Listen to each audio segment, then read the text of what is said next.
नमस्ते दोस्तों, चांद वाली अम्मा की कहानी आइए सुनते हैं। बहुत पुरानी बात है। एक बूढ़ी अम्मा थी। उसके घर में कोई नहीं था और वो घर में अकेली रहती थी। घर के सारे काम जैसे पानी भरना, खाना बनाना और झाड़ू पोछा वो खुद ही करती थी। बूढ़ी अम्मा जब भी अपने आंगन में झाड़ू लगाती तब आसमान नीचे आता और बूढ़ी अम्मा को धक्का मार देता था।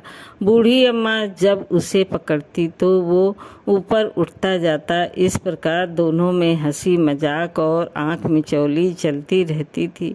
एक बार बूढ़ी अम्मा पानी भरने गई। वहाँ कुछ औरतों से उसका विदा हो गया। पानी भरने के बाद अम्मा घर आ गई और झाड़ू लगाने लगी। तभी आसमान ने उनकी कमर में धक्का मारा। बूढ़ी अम्मा पहले से ही गुस्से में थी।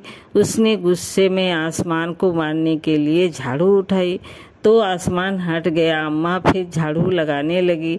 आसमान को फिर शरारत सूझी और उसने फिर अम्मा को धक्का मार दिया। अम्मा ने आसमान को जोर से झाड़ू मार दी तो आसमान ने भी अम्मा की झाड़ू पकड़ ली।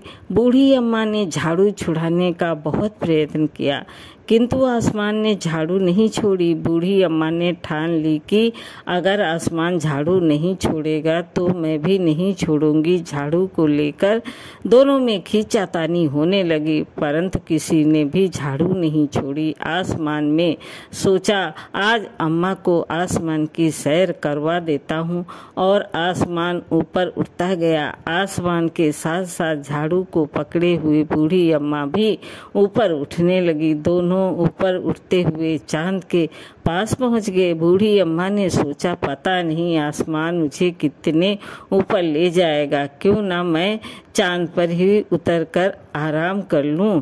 इतना सोचकर बूढ़ी अम्मा ने अपना एक पैर चांद पर रखा और उस पर उतर गई। अब बूढ़ी अम्मा को और अधिक परेशान नहीं करना चाहिए, इसलिए उसने झाड़ू छोड़ दी और ऊपर चला गया। बूढ़ी अम्मा बहुत थक गई थी और झाड़ू लेकर चांद पर बैठ गई। माना जाता है तभी से बूढ़ी अम्मा झाड़ू लेकर चांद पर बैठी हैं और आज भी चांद पर देखने पर हाथ में झाड़ू लेकर बैठी हुई बूढ़ी अम्मा की आकृति चांद पर दिखाई देती है।